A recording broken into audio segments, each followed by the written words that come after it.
Real quick, just want to a few thank yous before you guys hit me with the questions. I want to thank Terry and Kim again for giving us a chance just to compete for a championship. Obviously, we didn't. I wish we weren't here today. I wish this was weeks down the line, but they gave us everything we needed. And I want to thank our players. These guys laid it on the line, and we'll get into it. Obviously, there were points of the season where we were counted out, and these guys just wouldn't give in, even to the last snap of the game the other night. I want to thank our coaches. I don't think anybody realizes the time and energy it takes to get this job done from a coaching standpoint. It's very competitive. Yes, you have to have good players, but you better have good coaching and put them in the right situations. And while not every call is going to be perfect, I thought our guys, really worked hard to give ourselves the best opportunity. Our support staff, football staff, the medical team, the trainers, our football ops, equipment guys, the various conditions of the weather down the stretch, and even just the different feel of the field this week versus the previous week. And then lastly, I want to thank all the people that helped us pull these two games off at home. You guys were all here. You know the conditions we were in. Our fans for trudging through, all the snow just to get to their seat, the Pittsburgh game. And then this past week, all the volunteers, all of our ground staff, Aaron Ramel and his crew, Andy Major, Josh D. I mean, it took a lot of people, a lot more than you would normally have to do to pull this game off, and to make it as positive for our players and our team and give us the best chance. So I know that was long, but I'd just be remiss if I didn't thank all those people. So, Brandon, what would you say to people who are wondering if the window is closed on this team based off of how it ended and the salary cap stuff in this space? Yeah, I mean, I don't get into that windows closed mindset. Your team is always changing and evolving. Each class with draft classes, free agents, whether they're one-year deals or multi-year deals. Some guys age out. Some guys play themselves to where you can't afford them. So you're constantly changing the roster. But this is a quarterback league, and I believe in the guy we got in under center. And again, you look at, I know, Joe Burrow, and since he got hurt this year, probably hurt their chances. But, look at who's playing in the conference championship, Lamar, versus Mahomes. And Josh has played in that game. Obviously, we've come up short. We wish we were still playing, but it starts there. We got other players that have to help. He can't do it by himself. But I don't subscribe to the window is closing or is closed. But every team is a new team, and sometimes a team clicks at different parts of the year. I think we had to figure out who we were, what we did best, and luckily we did it in time to secure another division and give ourselves 2 home games. Can you pinpoint, does it feel like there's a sense of maybe a little frustration that there's 3 years in a row now here to the divisional round, that there's almost this plateau that you kind of can't get past? And if so, what's got to flip to get past that plateau? Yeah, I mean, Jay, it's a great question. There's no perfect solution here. You have to keep working. You have to learn every year, and you're constantly making decisions off of what you learn. Learn about yourself, learn about certain players, learn about situations in games, experiences. But, the Chiefs, 5, 6 years in a row have been in the AFC Championship. They're not going anywhere either. I just mentioned Cincinnati. Baltimore's the #1 seed. The AFC, and I could name some other teams. I mean, in our own division, Miami, it took us to the last week to beat them on the road to get the division back. They're not going anywhere. The Jets, New England will be back. There's a lot of teams in the AFC, so not everybody can make it. And we're going to keep fighting, but I can't sit up here and guarantee you, oh, yes, we have this magic answer, and now we're going to the AFC Championship next year, or we're going to the Super Bowl. But I can tell you, we know what it takes. We do. We have to execute. And when you lose games the way we I don't even think what did we lose? Was our worst loss this year by like 6 or 7 points? 6. So when you lose, unless you're getting blown out, when you lose a game, a one-score game, you really can narrow it down to 3, 4, 5 plays in a game. They made, you didn't. And you have to make those. I'll take our team for as many things as went wrong. We didn't play our best game defensively the other night. It wasn't our best outing. And you can go through all the reasons why or why not. First, you have to give Kansas City credit. That's a proven team that when it's gut check time, they've proven that they can make a lot of plays, and they're going to be hard to deal with Mahomes, Andy Reid, Kelsey, that whole crew. So you got to give them credit. Were there some plays we like back? Yes. But we had the ball at the 2-minute warning in field goal range to tie with a chance to take the lead. We were right there. So while we're extremely disappointed, nobody's more disappointed than me. I'm also not going to just throw the whole season out and say, let's tear this thing up and start over. And we will be in that situation again. And you hope with experience and time on task and more opportunities that those 3 to 5 plays that I was talking about will make them and will advance to that next level. So just to follow on that, I don't think anyone is suggesting starting over, but 22 unrestricted free agents, on paper salary cap situation that looks pretty bad. Mm-hmm. There's going to be a forced start over in some ways just because of those things. So regarding the cap, I mean, is the situation as bad as it looks? I mean, yeah, I mean, it's not, we don't have, the same money we had going into 2019, in 2020. But we'll work around it. We're not planning to take a year off and just not be competitive. Will we be younger in some areas? Yes. Will we have to rely on draft picks? Maybe we don't have, maybe we're not able to keep 5 D tackles that we feel can play this year, or maybe there's some positions. We've always tried to create as much depth as we could for what we saw. We had to play with some depth down the stretch. Sometimes when you're trying to work your cap and when you're paying a quarterback up here, and we've definitely been aggressive on some pieces the last couple of years, that's not going to be an option, Jay, to your question. But I'm not laying my head down tonight going, we don't have a shot at it next year. Hey, Brandon, you mentioned the free agents, you got 22. Part of the reason is you signed a lot of those guys to just the one-year deals. Yeah. Is that just the way you're going to have to make a living right now because of your salary cap situation? You just gotta do these lesser one-year deals to get by? Yeah, that's one of the strategies and that we'll have to do. We do have, I think when we get a comp pick, I think we're going to be at 10 draft picks. We're going to need, a good port. We need to hit this draft, and we need to hit every draft because we've talked about it all along. If you don't draft well, when you get in this cap situation that Jay was asking me about, then it really shows. And I think we had young players playing this year, whether it was their first year in the team or their, an AJ Epinesa was his 4th year. Like, we still got to get those guys, and we may have to count on, maybe we didn't have to count on an AJ as much. We were a little deeper. We had more cap space. A guy like that may have to be more accountable and play sooner and be counted on. And so there will be some situations like that. The one-year deals, yes, we'll have to do some of that. We'll have to be selective.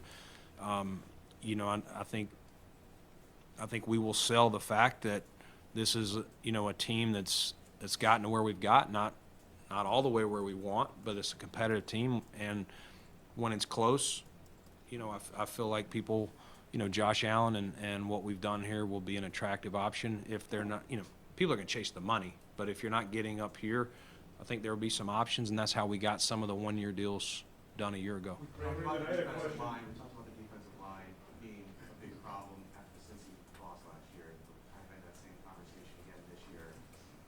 Von Miller, how do you see what he did this season and have the contract kind of puts you in a place where he will likely be back, but how can you rely on him knowing what he wasn't able to do this year? Yeah, I mean, unfortunately, an ACL, it's kind of 2 years in a row we've had a key guy get hurt on Thanksgiving. You're getting him back the next year, and wasn't the Von Miller that he wanted to be, for a good portion of this year. I think it was trending up as the year went on. Thought he, actually made some good plays in the run game the other night, more than pass rush opportunities presented itself. But you saw that explosiveness coming back, and that should only improve according to our medical team. Until you get out here and do it, we can all predict. But yeah, I mean it's unfortunate that the guy that was playing a year ago before he got hurt on Thanksgiving. I think he was top 10 in sacks and had made some big plays for us to help secure a game in Kansas City, some other sacks, the Rams game. That's what you would have loved to have had this year, but and nobody wanted that more than Vaughn. And he tried. He just wasn't all firing at all times for him, but I do think it was trending up. What's your take on where Stephon Diggs is at right now in terms of the tapering of his production? We've seen some drops, that type of thing. Where his game stands this season? He's a number one receiver. I firmly believe that. I'm not wavering off of that. I think teams, listen, we have to continue to put weapons out there to keep teams from bracketing him or, locking him down in different ways to take him away. They know you're going to want him. So Steph can still play. I'm sure he would love to have that, that deep ball again. He'd be the first to tell you. He's super competitive. He's going to work his tail off this offseason, and I know there's various reasons or questions on this or his production, all that, but I still see Steph as a number one receiver. You talked about, Look at the criticism that was leveled at Sean, whether that was fair or not. How do you, now that you have a full body of work for the season, how do you grade the job that you did? And keeping in mind that you were 6-7 in one-score games. When you say criticism as the head coach, as on the defense, what were you referring to, John? Coming from the fan base, there was a numerous number of people back in mid-season when I think we were 5-5 that were calling for Sean to be fired. Okay. And there was obviously something that Sean wanted to address with us over the comments that he made, which he regretted. But how do you rate the job that he did now that you have a full picture of it? While also knowing, without that criticism, fair or not, while also knowing that you are 6-7 in one-score games. Yeah, I mean, again, those come down to a play here or there. There wasn't anything in those games where you're going, man, he really botched this or he botched that. You have to look at the whole picture of those things. I think Sean did a really good job, and I think if he hadn't have done a good job or he had lost this team, I think when that stuff came out that you were talking about, I think I spoke to you guys and I said, we'll find out the character of this team and really, how much they believe in their head coach. And, we won every game until we lost on Sunday here. And when you add on the added responsibility of the defensive coordinator, I mean, he already put a lot of hours into this thing. He, someone tell him to get out of here. Like, he's got to get a break for himself. I thought he did a really nice job. There was questions on that. Like, he's been this head coach, can he wear both hats? And I thought he did a really nice job. I thought, with some of the injuries we had down the stretch, I thought he found the right pieces to generate pressure or cover up some holes on the back end, where we were playing with some more depth players versus starters. Like anything, I'm sure there's plays or calls in a game or a decision here or there you're never going to bat 1,000 on those. But, you know, we're not sitting in here in this building going, man, I don't think Sean McDermott can do the job. Brandon, you talked about the wide receiver position around Diggs and putting guys around him. Sean talked about explosive plays. You've talked about speed. Do you need more of that on that position? Do you need more of that on this team? We'd take it. We're always looking for it. You know, we signed a futures guy in KJ Hamler who's had some injury bug, issues, but was an explosive player at Penn State and early in Denver before some injury things caught up with him. And, you know, that's why we added a Hardy and guys like that. You know, you're always looking to add speed because you're widening the field. You're pulling guys out there. They gotta defend it. I mean, obviously you look down in Miami, how much space they play with because you got Hill and Waddle and even their backs with a lot of speed. So you would love to have a track team of speed, but you still got to make sure they're football players, Mike, too. You know what I mean? You can't just it's not just track and field. But, yes, we're always looking for speed on both sides of the field, not just at receiver. Hey, Brandon, as early as you are in the process of the draft, is this a top 100 or top 4 rounds where you can find immediate starters on defense? I think we will. I mean, it is early, so I don't want to totally say, yes, we got this. I think, I've done a decent amount, but a lot to do, including heading to the Senior Bowl next week. And then we'll sit in here for 2 weeks with our scouts before the Combine. And ask me at the Combine, I can probably tell you a lot more than I could today. This is a wide receiver draft, and, Kansas City was daring you guys to throw one-on-one with Sherfield on that other side. Could connect there. Now, would that be a point of emphasis of getting Stephon Diggs somehow as a number 1 receiver, a bona fide 2 that can take that pressure off of Diggs? Yeah, I mean, we're always looking for various players, we're always looking for mismatches, and I said that when we drafted Dalton, when we brought Cook here, trying to find various mismatches. So, yes, any guy that causes the defense that you can put them in a look and get them in where you can dictate to them, and if that's, another receiver to offset Steph or whoever else, yes, we wouldn't hesitate to do that, Mookie. How do you feel the offense operating with both Dalton and Dawson on the field together, and where do you envision that going now with a full year under their belt together? Yeah, I mean, I think those guys did a great job. I give a lot of credit to Dawson. It's probably not easy when you've had the play time here, and all the plays he's made for us to draft a guy in the first round.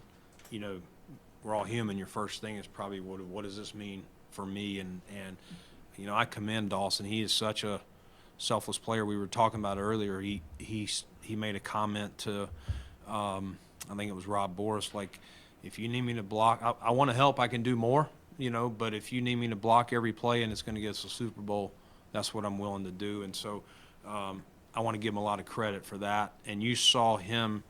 I think part of Dalton is a great. He's already a pro to be a rookie, but you just saw Dawson pouring into him, and I think it helped both of them. So I think they will continue to help each other. I don't think they have the same skill set. I think, Dawson is a unique player in that he's got some straight line speed, yet he's also a gritty, tough blocker. He adds an element of physicality. Dalton tries to play physical. He's not as developed physically and lacks the play strength that Dawson plays with. But I would see both those guys helping us going forward and again, giving Joe, various options depending on who you're playing. There's going to be some games where 12 personnel is better than 11 or maybe even 13 and maybe 21. So it'll be still a week-to-week thing, how much we're in 12 versus 11, but we're going to need them both. Jordan, I wanted to ask you if you just mentioned kind of Joe in a future sense there. What was it's obviously Sean is working through all that right now, but do you feel confident that he's an answer for this? Yeah, I thought Joe did a really good job. we obviously have to go through that internally here, and we're working on, all those internal things here between Sean and myself and Terry. So we'll work through that, but, it's not easy mid-season because, like anything, if Brian Gaine comes over and takes over as a GM, he may like some of the things I do, but he may want to do a twist on a few things. Mid-season, that's kind of hard to do. It'd almost be like mid-draft. Terry fires me. Hopefully he doesn't do it mid-draft. But mid-draft and then Gaine taking over, like, well, the board's been set. You're kind of just dealing with it. And so to do that midstream, I think Joe did a really good job and deserves serious consideration, for this job. How much does an endorsement from Josh, which came yesterday in his end-of-season news conference, factor into? Oh, we don't care at all what Josh thinks. Make sure he knows that, too. Brandon, I asked you last season going in, how do you help the quarterback evolve to be the ascending that elite quarterbacks needs when the coordinator is inexperienced? We saw that we got the answer with that, with Russell not being around this year. How do you take that experience into saying, looking at Joe Brady's evaluation, will he be that guy that, with that inexperience to get Josh over the hump? Josh been playing for 6-7 years now. More seasoned coordinator or someone that can help guide him in certain moments? Do you think that would be a situation, or has that been a problem? No, I don't think so. I don't think whether it's a 20-year ex-coordinator, and Joe has coordinated before. In fairness to Joe, whether it was at LSU or then at the Panthers, so it wasn't his first time, calling plays or anything like that. It was his first time with Josh calling the plays, and like anything, that should continue to get better. But I really appreciated the communication that I saw between the two of those guys, the collaboration. That's important because, Josh is the gunslinger back there, but he's that coordinator on the field. Joe can't get out there with him like he can in Pop Warner and stand on the field and coach these guys up. He's got to do that just like, your Mike linebacker does, on defense. So I don't see anything that stood out to me from Joe's standpoint that he's not hitting Josh with this or that. Like, that's going to be an issue. Hey, Brandon, you've only got a couple defensive linemen that are signed for next year. You have a bunch of guys that are ready to leave. Yeah.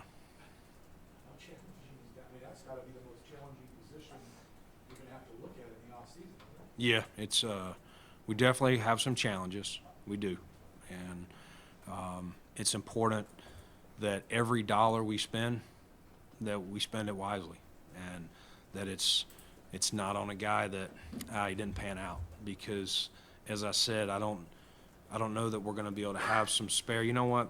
Let's take $2.5 million, take a shot on this guy, and if we put $2.5 million in, he better help us win.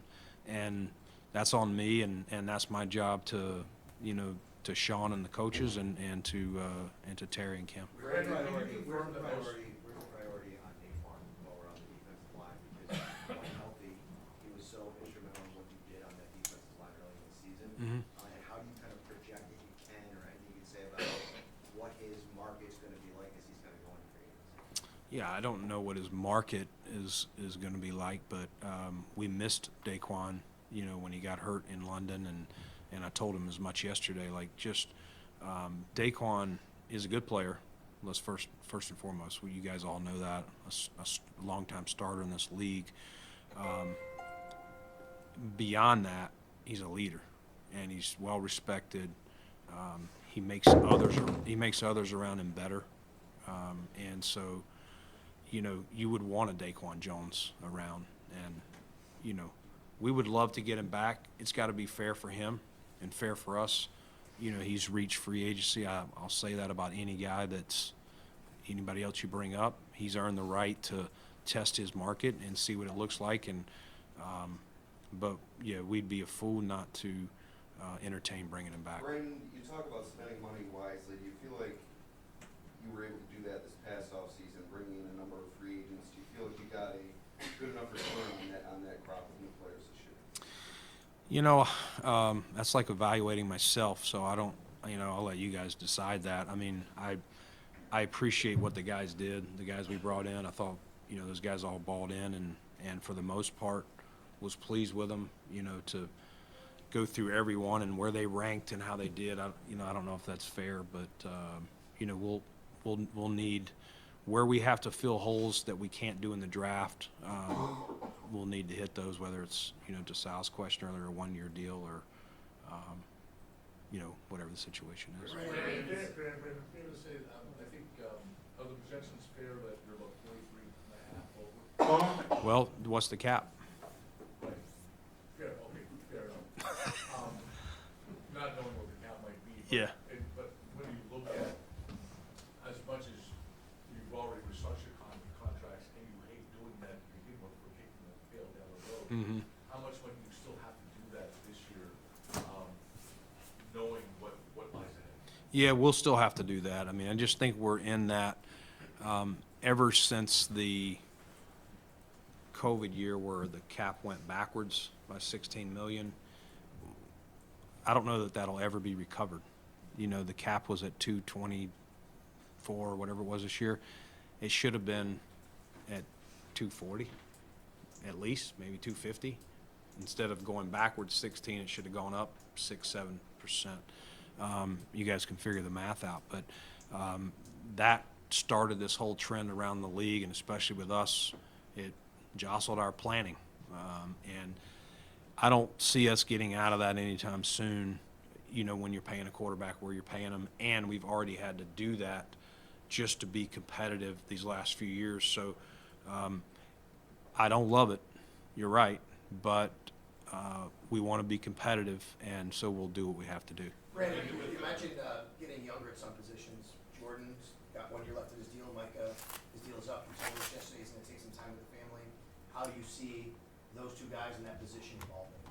Yeah, I mean, first off, we just finished the last game of the year, and so we're going through all those evaluations. But, I would just say I don't know that I've ever seen two safeties play 7 seasons together.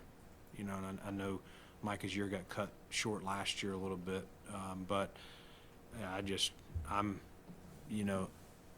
amazed at all they did, and for us, not only on the field, but the culture here and just every day. You're not going to find two better pros than that, and for two guys to be back there, what they did was amazing. Micah is a free agent, so we'll see where his head is at, and Jordan has 1 year left.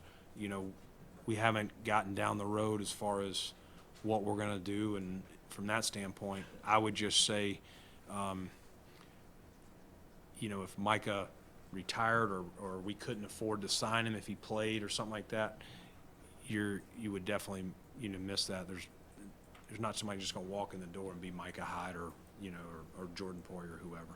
Brandon, how would you assess Gabe Davis this season? There seemed to be some frustration on his part, but I know the numbers weren't always there, hot and cold, but he's team captain. I know you guys respect his work ethic. Yeah. Where do you think things are with him?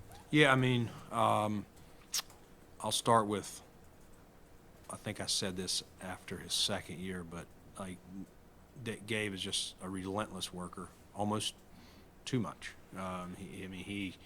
You have to tell him to get away from it, and he deserves everything he's gotten, all the success he's had. He believes in himself, and he sees himself as a guy that can do more and wants the opportunities. Like, they have to drag him off the field sometimes, and that's what you want. You don't want guys that you're like, dude, get out there and help us. He wants the ball. He wants opportunities. Like anything, I think there's probably games he felt he could have done more. Some of the games where the stats were, whether it was targets or catches, whatever. But he still made big plays for us. He helped us. I do think, we would have loved to. We were hopeful that we'd get him back should we have won that game this week, and I think he would have helped. So Gabe's a good player in this league, whether you want to call him a number 2 or number whatever you want to call him. He's a good player, and he's earned the right just like I said on Daquan, to see where his market's at. And, you know, we'd be a fool not to want him back. It has to work for him and it has to work for us. To clarify, when you said, sorry, just quickly to clarify, when you said he wants more, do you mean like he wants more from himself or he wants more from a role in the team? No, I think he wants to help. I mean, no different than my comment on Dawson Knox. Like, Gabe is a selfless guy, first off, similar to Dawson. But when you lose a game, you know, we went through a stretch where we lost these games by 4, 5, 6, 3, whatever. You're always going, man, I could have, like, if they'd thrown me that ball when I was open, or if they'd have done this, that's your natural thing. Like, I don't want to lose. I can do more. I can help this team. And so those games where maybe he had less targets or less catches, whatever happened, I think there were times where, gosh, if you could have just got me the ball here, I could have made this play or given me the opportunity. That's what I was. Does that make sense? Yeah. Same with Tre'Davious White, as complex a situation as it is, injuries, having Russell and Christian Pepper both under contract for next year. Is that a situation where you need to weigh your options, or do you really fully on the roster? Yeah, it's a good question. We love Trey. Guy worked relentlessly hard on his rehab to come back from the ACL. And then, you know, we have this big win versus Miami at the end of the game, pops the Achilles. He's attacked this the same way. And so I think for us, our focus here is just getting him healthy more than anything else to get him back on the field. And we haven't gone down that road of what does our starting corners look like next year, what can we afford, anything like that. I do feel like we have some depth there, which helps. But again, a healthy Trey White is a heck of a talent. So, you would always want that if you can make it happen. How do you feel about Kyer's eating? Where he's fit going into next year? I know he dealt with injuries, but he definitely flashed for mentioned that. What do we need to plan going forward with Kyer eating? Kyer's just got to, guys develop at different paces. I do think the foot deal bothered him more than he let anyone know, at the end of training camp. And yes, he was playing with it, but I don't think he looked like himself there, and I think he was kind of he wanted to win that job, and he wasn't really, opening up how bad it was bothering him. And, I think the best thing we did was, let our medical team work on him and get him healthy. And I think you saw flashes of what he can do. And I think there was even more plays that he'd be the first take. I made that play, but I'd like to make another play. He was probably a little bit rusty. You can't mimic games for as long as he was out. But he's a pro. He loves it. He works hard. He's in the building all the time. A little bit like Gabe in the sense probably sometimes we have to tell him to get away, like go do something else. But he'll come back, compete. He has a good skill set, and we're not going to tell him you're starting or anything like that. But anything can be earned, and I know he'll put the work in this offseason. Brandon, you know you for so long, certainly, but as an organization, had a lot of continuity. Continuity has gotten you to a point, but could change maybe get you over that point? I think you'd be a fool to say it couldn't. I think you always have to evolve. Your team has to evolve. How you do things has to evolve. I have to evolve as a general manager. Sean's got to evolve as a head coach. Our organization has to evolve and find better ways to do things. And how do we take the next steps? What are the little things? Because the winning in this league, I said earlier, that game, it might have even been 3 plays, max 5 plays changed the outcome, and we're not sitting in here right now. And so you're always looking for those fine little advantages, and that's our job this offseason, is to be truthful, be real. Where are we good but not great? Okay, if we're bad in some area, that's a no-brainer. But don't accept just being good. How do we make it great? And that's not always with the players you bring in. It's support staff. It could be a coaching change if that happens in a position, whatever, or guys leave. We got guys interviewing for coordinator positions on a couple of spots. So if you lose someone, it doesn't mean it's always the sky is falling. Sometimes change is going to happen, and you have to evolve with it. And I think sometimes change can be good. Brandon, going back to Trey, and even I had a question about Matt Milano too. Where are the two of them as far as their roads to recovery? Where are they in that point? Yeah, I didn't get an update here as of the last, couple weeks, just with our focus on the playoffs, Heather. So I would say both are improving, but I don't. Neither one was going to be eligible to play, even if we had made it to the Super Bowl. So there's still time. But, I feel like Matt's probably closer to being through rehab than Trey the last time. But I don't know specific timelines or dates. We'll just, they'll keep working here and until they're fully healthy and ready to roll. Brandon, in regards to the offensive coordinator search, one, can you clarify, do you need to interview outside candidates in terms of maybe rooney rule requirements or anything like that? And then just how extensive do you envision this search being, knowing what an important hire it is for the organization? Yeah, I mean, every coach is an important hire, but no doubt the guy who's or gal who's leading your offense, and especially with Sean being a defensive head coach, it is a very important hire, and definitely have already started even before this conversations, as I said, internally about that. We've got to make sure it's right. You don't want to have to make a midseason change like we did this time. So you're always learning, you're always listening, and we'll do our due diligence here. It does, to answer the first part of your question, yes, when you for the coordinator and a quarterback coach, if we hired for those, like if for the coordinator, yes, if Joe got the job and we took him out of the quarterback job, or if he took a coordinator job somewhere else, there's rules on that as well. Brandon, you mentioned that Sunday wasn't your best game defensively. The last 4 years, the elimination games have been 4 of the worst games defensively that you guys have played. What's your level of confidence that Sean can find an answer against these top quarterbacks that you run into? Yeah, no, I've seen Sean go against them all the way back to our time in Carolina. He's gone against them. He was, like I said, we went 15-1 one year with him going against some very good quarterbacks. He's done it here. Again, I'll say what I said earlier. You do put emphasis on it at the end of the year, but you don't want to overemphasize and say, well, it's just that. You got to look at the total body of work. And for some of the, depth concerns we had this year, just that some guys we had to call on, as soon as having to call on A.J. Klein, back from, living down in Charlotte, to a week later, he plays a half and then has to start, and there were other positions. I think you got to take all that into consideration each year.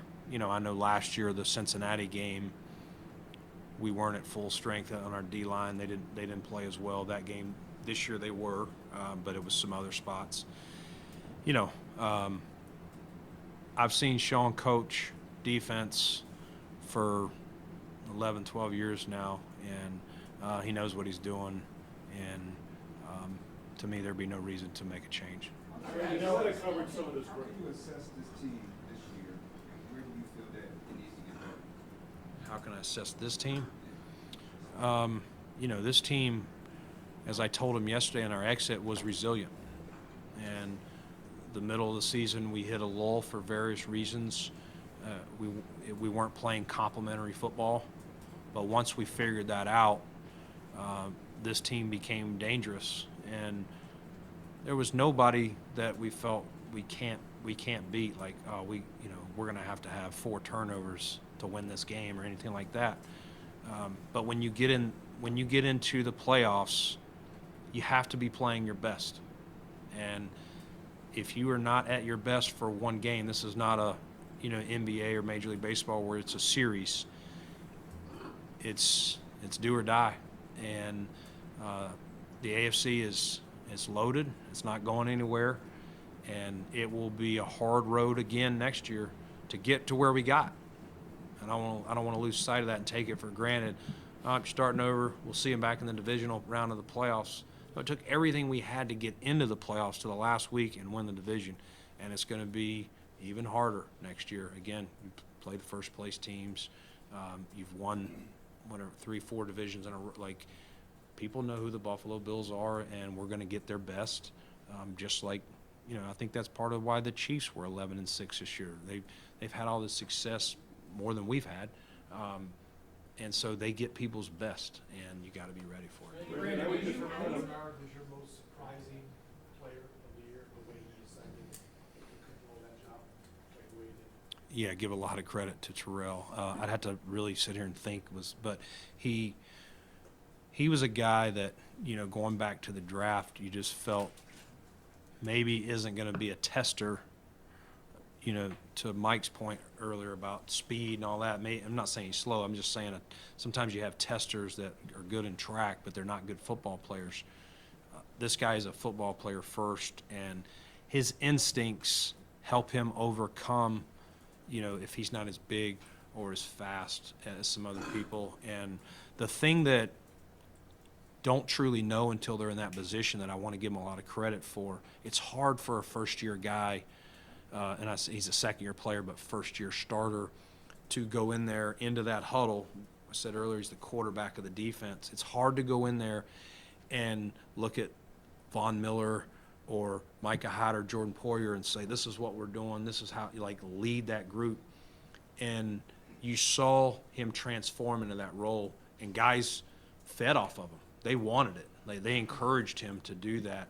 And so that's he's going to come in a totally different place this offseason, and everyone knows he's the quarterback of that defense. And so that's just going to help our whole defense going into next year, whatever changes we have to make, having that position settled, because you're right, it was unsettled with the departure of Tremaine. And, this kid, he wanted to play. So, the doctors told us after the Pittsburgh game, you can count him out for the Chiefs game. And this kid kept saying every day, I'm playing. You saw him running in the pools. And we go work him out the day before the game, and some of the things looked good, some of it he still struggled. And he got done and knew he couldn't do it. And just the tears in his eyes, I almost had tears in my eyes.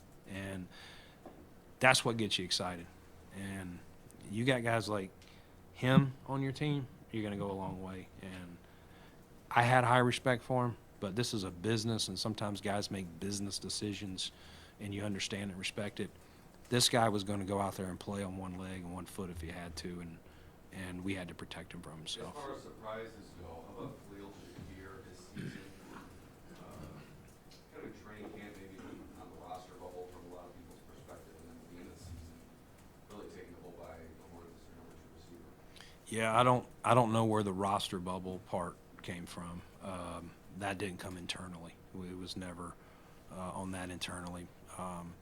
Khalil's a guy that late last season, I think the coaches and Josh started feeling, man, you throw this guy the ball, he's dependable, he's going to be where he's supposed to be. That's just what he is. He's one of those guys, he's sneaky fast. He ran the low 4.4s. When you watch it on film, you don't realize he's covering the ground he is. At one point this season, he had the fastest time on our offense. I think it may have been that run he had against the Jets, but he can move. He's one of those guys, he's covering more territory than you realize, and he's only going to get better.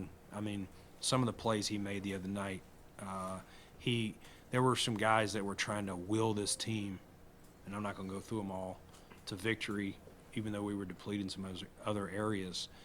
And he was one of those guys that he was laying it all on the line and just made some excellent plays to help keep a drive going or that whatever it was, 3rd and 13, makes the touchdown catch there. So I know you had a question 100 times. You mentioned how you had to like bring in a guy like AJ Klein to add depth and that sort of thing. Do you feel like there's anything you need to change or improve on to make sure the depth is there for like keeping the roster late since you're not having to call on someone like that going on vacation to play the role that you need to play?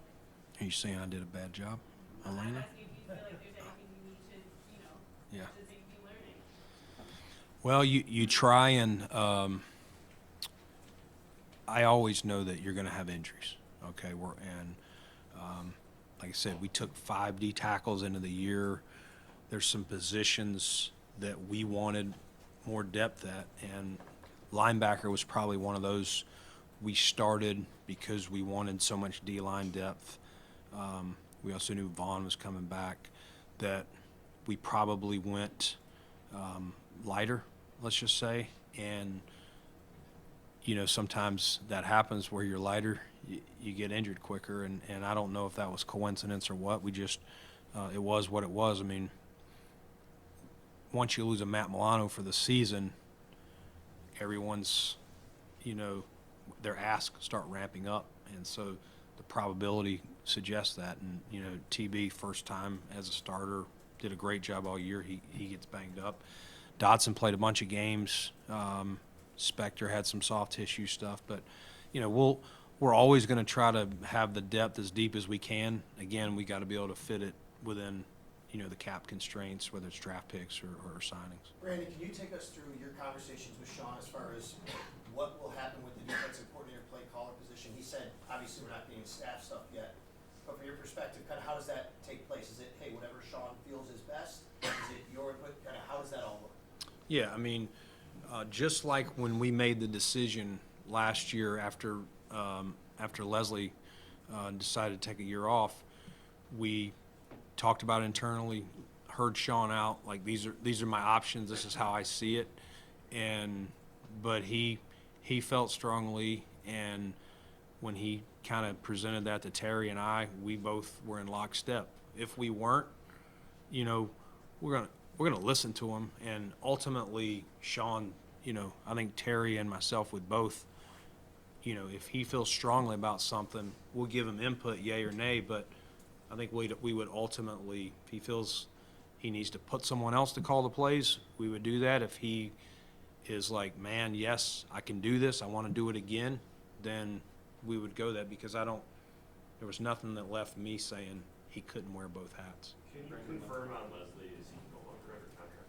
He, it expires basically coming up, so he's not under contract going into the next season. Brandon, Sean referenced this, and I remember this news conference after the AFC Championship loss to the Chiefs, and coming out of that game, there was an obvious, there was kind of a gap in terms of where they were and where you were as a team. And I know that pass rush became a priority, and some moves spoke to that followed. And listening to some of your comments, I'm just interested in your take. Is this roster and program evolved to a point? Do you see an area or element that's missing? What's it going to take to get over the top against whether it's the Chiefs or the other AFC? Can you pinpoint an area, or have you evolved to a point where it's close enough that it's a kind of a play here or there that you do that? Yeah, I would probably lean more to what you said there at the end, that we got to be as strong as we can be in multiple areas. You got to have a quarterback. You got to protect him. I thought our O-line, I thought this was the best group we had since we've been here, as a group. And I thought Coach Chrome and Austin Gunn did a heck of a job getting those guys working together, because that group, how they gel and work together, is so important, probably of any group. And,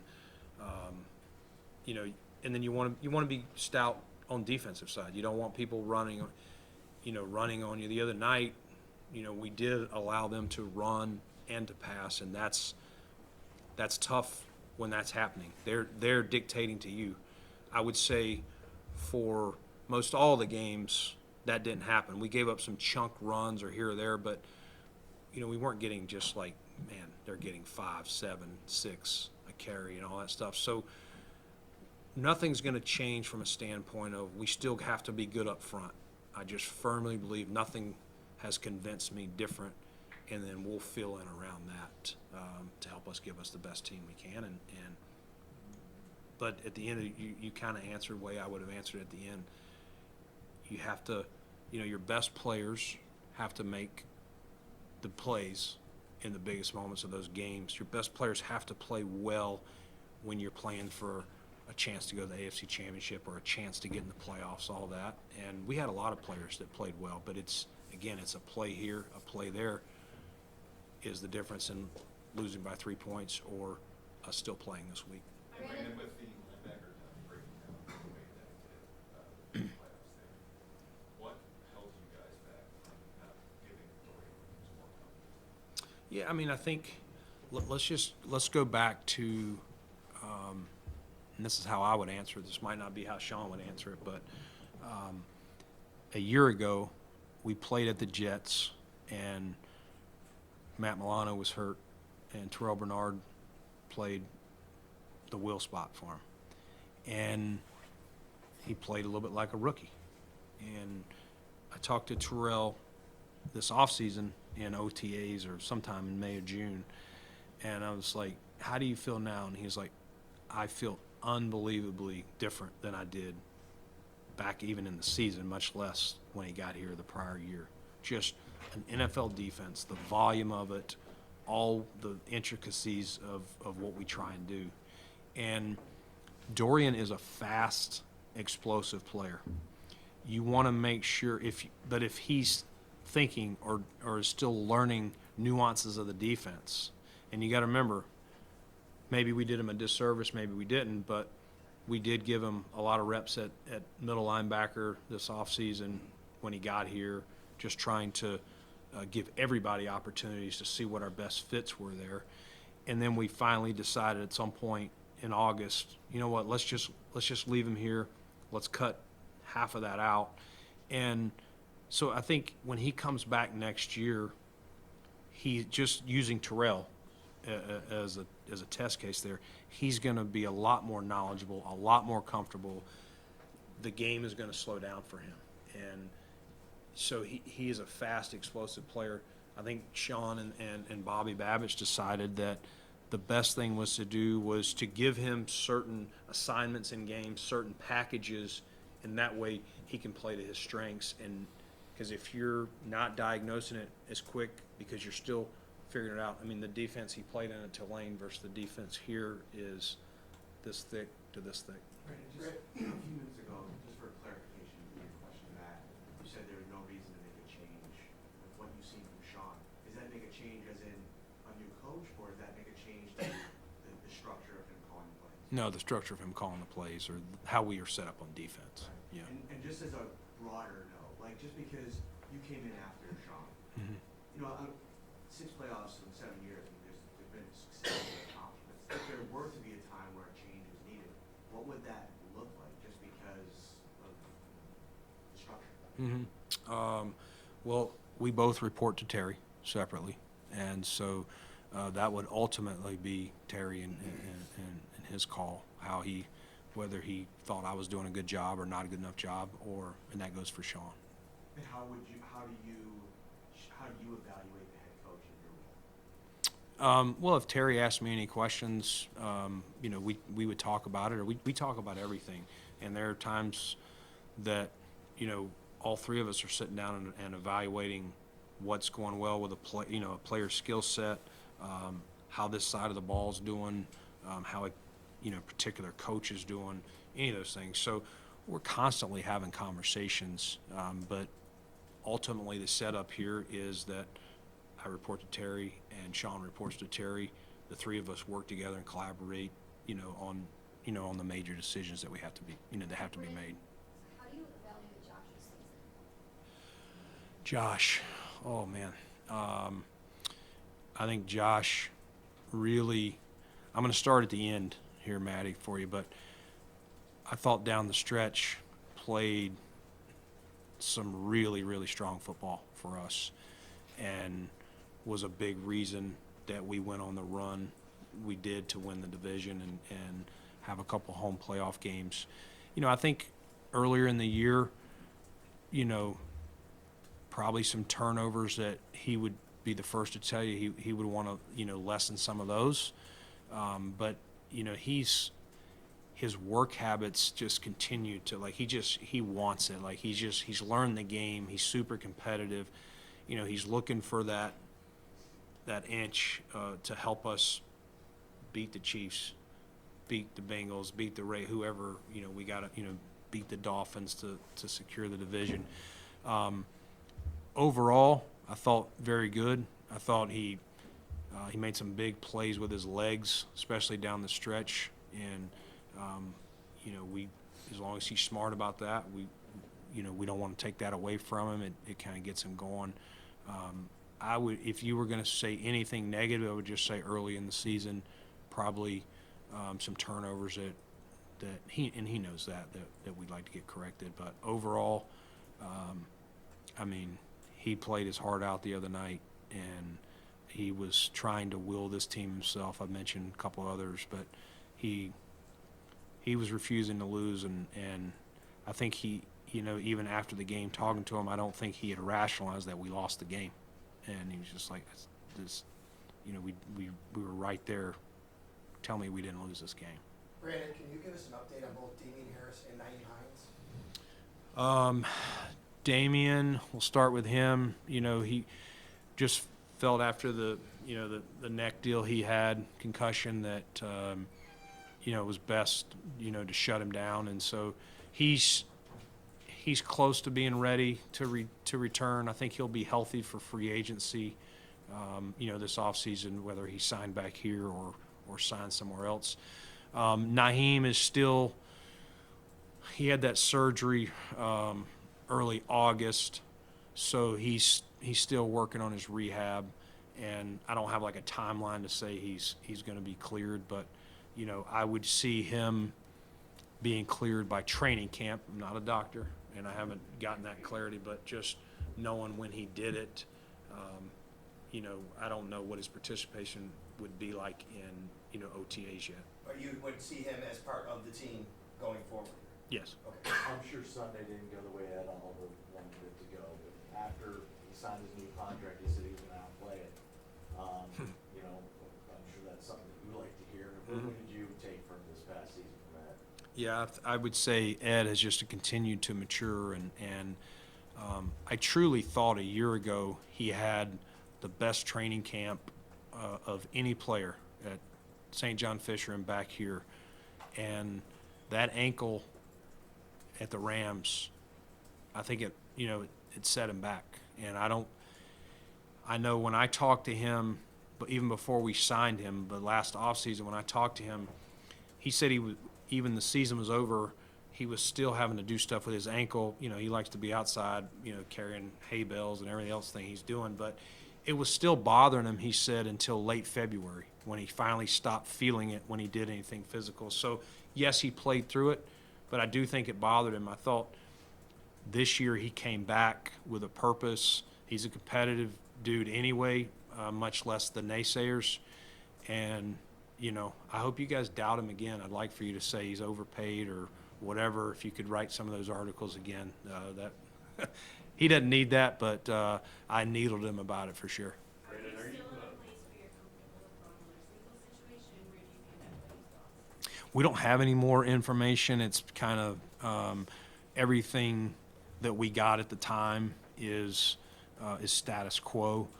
Yes, I'm led to believe, by the people that would know that this will, there'll be some type of finality this spring to wherever it is.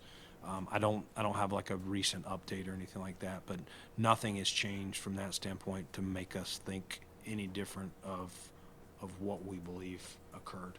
Brandon, are you confident that rest alone will be sufficient for Josh's shoulder this offseason? Yes. What will be the top priority for you going into this offseason? Top priorities would be build this roster with as many good players as we can, and that's my number one job. Is we have to be use every asset, everything we can. Obviously, I'm going to have to be creative with the cap, and you know, I don't think I need to say it, but I don't think you're going to see any splashes. Even if I found something that was excited me, I don't think it would fit within our cap parameters. And so I think everyone needs to understand that we're going to be shopping some of those same stores we were shopping last year, and we're not going to be on Main Street of New York City or whatever those where all those high-end shopping centers are. It's not feasible to where we're at, but we're going to use every resource we can, and we'll find a way to make another competitive roster in hopes that next year this week I'm not here, that we're still preparing, for an AFC championship and beyond. Brandon, if you talk to Tyler, I know that Sean said he's got full confidence in him, but just from like a human standpoint, Yeah. I'm sure aside from the activated social media, it's going to be a big rough days for him. Where's your status on that, and just have you had conversations? Yeah, I gave him a hug after the game, and just told him, listen, I know he wants that kick back more than anybody, and he's done a lot of good things. He's won games, he's tied games, he's made big kicks for us, and one kick doesn't change how I view him, how we view him, his teammates view him. I think you saw many guys walk up to him, either on the field or in the locker room. I don't think there's a player or staff member that I've heard that doubts Tyler Bass. He did come up, and he saw me yesterday. We had a nice closed-door conversation, and if he could change anything, it would be that we're still playing so he could go back out there and redeem himself. And, I hate that that's the kick he's got to, live with for, he can't, there's no games until next September. He is a relentless worker. It means a lot to him, and, I would hope that, fans or whoever, if someone's giving him a hard time, that would take his career and take how hard he works and how much his teammates in this organization believes in him, and he's going to be a big part of what we're doing going forward. There's no wavering of support in this building, or definitely from Sean or myself. Now, is there any moves? I know we talk about the players wanting plays back. Now, is there any moves that you feel that you would want to have back this season? Me? I mean, I don't listen. There's always things you say. Maybe you could have done this. Maybe you could have done that. But